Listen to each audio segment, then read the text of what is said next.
দর্শক, এ পর্যায়ে গরম পরিস্থিতির খবর জানাবো আপনাদের। বাগেরহাট থেকে যুক্ত হচ্ছেন আমাদের সহকর্মী আরিফুল ইসলাম। আরিফ, আজকে বাগেরহাটের তাপমাত্রা কেমন?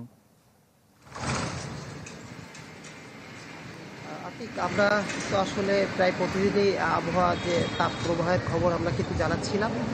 আমি এখন দাঁড়িয়েছি বাগেরহাট জেলা শহরেই। আমি সকালে কথা বলেছি বাংলা আবহাওয়া মোহাম্মদ হারুন রশিদ। তিনি আমাকে সকাল 9:30টায় জানিয়েছেন যে 34 ডিগ্রি সেলসিয়াস এবং বাতাসের আর্দ্রতা ছিল 56%।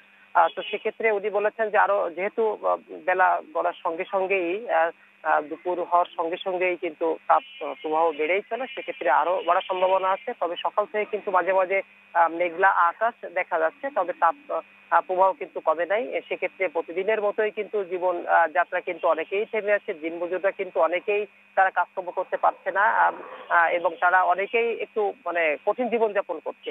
একদিকে দ্রব্যমূল্যের দাম বেড়েই চলেছে, অন্যদিকে তারা কিন্তু এই গরমের কারণে কিন্তু তারা যে দিন মজুরি নিয়ে কিন্তু যে কাজ করে যে পারিশ্রমিক পায় সেটা নিয়ে তাদের সংসার চালানো, সেটা কিন্তু অনেকেই করতে পারছে না। এই জন্য কিন্তু সাধারণ মানুষ এবং হতদরিদ্র মানুষ কিন্তু হিমশিম খাচ্ছে। আর বাগেরহাট জেলা